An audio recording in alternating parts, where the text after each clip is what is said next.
The Halloween franchise is of course one of the most iconic horror franchises of all time. That does not mean that there were multiple times that nearly derailed the whole franchise. And I'm interested to know what you think the closest the Halloween franchise has ever been to fully just shutting down and making it where we just can't make any more of these films. They've gone too bad. There are moments in the Halloween franchise that are still absolutely controversial to this day. We have Laurie Strode being Michael's sister. We have removing Michael Myers entirely from Halloween 3. We've had shifts in timeline, we've had reboots that have not gone down well, to where some people that are more casual fans just say that the franchise just gets too confusing and it becomes a joke to them. I would just like to clarify that that is still absolutely not my opinion. I am obsessed with this franchise. I love Michael. But despite these problems that some people have with select films in the franchise, Michael Myers is still absolutely going strong with plans of a TV series and the game to look forward to this year. He always comes back. The first, I guess, biggest turning point in the franchise had to be Halloween 2, when realistically the entire theme of that first movie and the feel of it got completely shifted when we found out that Laurie Strode is in fact Michael's sister. It's definitely an interesting twist to put on a slasher movie, but this changed the franchise forever. What a lot of people, including myself, love about Halloween 1978, the original one, is how random it feels, how it could have been anyone, and how motiveless, if that's a word, Michael really is. He is just this psychotic, empty shape that only really knows how to kill. He is one of the purest forms of evil. So then in Halloween 2, while I think it's an amazing addition to the franchise and the film is great, it does take a lot away from that mystique and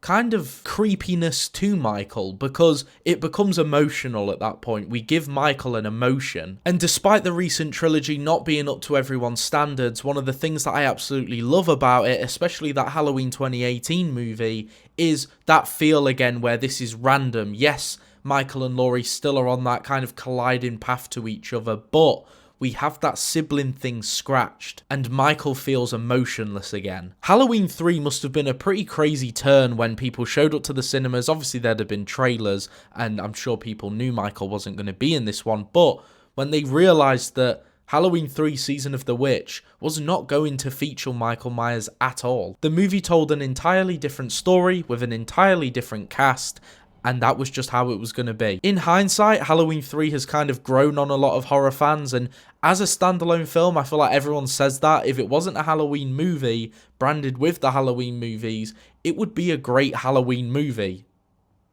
Horror movie. When somebody isn't a Halloween fan though, the one thing that I find we go round in circles at the most is the timelines, the mix and matching, the absolute chaos that doesn't need to be chaos, but there are so many ways you can watch this franchise now. You know, there are fan-made timelines that aren't even to do with the movies. Some people end it at H2O and they're like, yep, that was the death of Michael Myers. There's so much you can do because there's so many movies and there is so many timelines where it does create this chaos. You've got different timelines, you've got reboots, you've got alternate endings. We have Michael dying, Michael coming back. We have Laurie dying, Laurie coming back. The cult storyline. Yeah, we've got movies ignoring other movies. It is just complete chaos, and I understand the frustration and confusion some people feel. However, if you do look at it from a different perspective, that chaos is almost a lot of the reason that the franchise survived. We know that there are certain movies in the franchise that completely divided the fans, but the one thing people kept coming back for was Michael Myers. And I think these different timelines and reboots where, you know, Rob Zombie experimented his version of it is a reason we're able to keep coming back to this franchise, because